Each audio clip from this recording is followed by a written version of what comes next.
All right, President Trump has ordered a gag order lift on this informant who, if given the green light, can go ahead and testify before Congress on this whole uranium deal and whether it is a big deal. Just settle it once and for all to House Intel Committee member, Utah Congressman Chris Stewart. Congressman, where do you see this going? Oh, my gosh. You know what? There is so many unanswered questions right now. And you know, speaking broadly, if you're one of these people who lie awake at night dreaming that President Trump's going to be impeached for collusion, you're going to have to keep on dreaming. I'm telling you, there is just no evidence of that, and you're going to be sorely disappointed. And many of my Democratic colleagues have begun to realize that there are some very important questions that need to be answered, and that in many cases this is shining a real bright light on some Democratic operatives and some of the things they've done, and it's going to be interesting to see where this leads. Do you know whether the former FBI director leading this investigation has said that he will pick up the baton on this one as well? Well, even if he does, the House committee is going to work on it as well, and I suppose the Senate will. We're not turning this over to the special counsel Mueller and saying, you run with it, we're going to step back.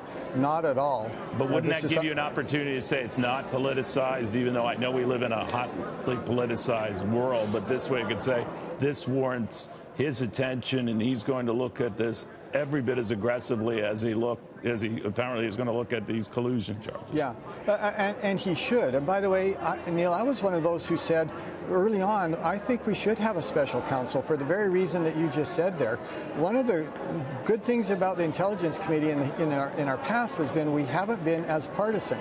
We didn't, manipulate and kind of grandstand for the cameras, because most of the work we did was behind closed doors. And unfortunately, we've lost some of that. Many of us would like to reclaim it, and that's why I was saying we should have a special counsel. We should have someone who's looking at this not through a political lens, but at the same time, there are important questions that those of us on the committee want to have answered.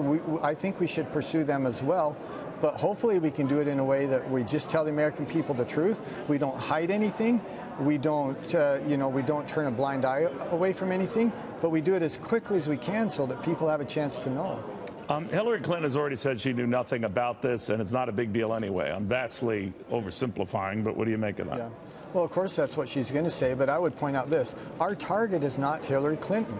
The thing that concerns me about this isn't Hillary Clinton, it's the Department of Justice under the previous administration. It's the FBI and some of the decisions they made under the previous administration. And oh my gosh, there are some things there that you look at and you go, that makes no sense at all.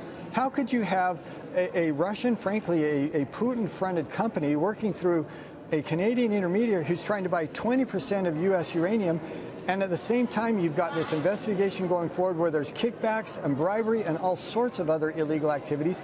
And for the FBI not to make those who are making that decision about the uranium aware of that, that makes no sense at all. And you know what's a little weird about this, Congressman? I know you're closer to this than I am, but that the Russians were so potentially actively involved in our election on both sides, playing both sides, almost like a fiddle. And I'm beginning to wonder whether steps are taken, should be taken to avoid that on either side, because they seem to easily ensconce themselves in respective camps. Not necessarily changing the election results. I'm not saying that, because it's pretty clear that that didn't happen. Yeah, but very easily involved to the point where they damn near succeeded at doing just that.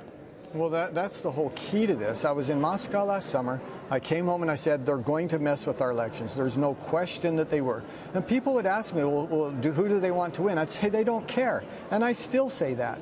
They didn't care. What they wanted was... Do you think this stuff with Hillary Clinton proves that point, that their only agenda was screwing around?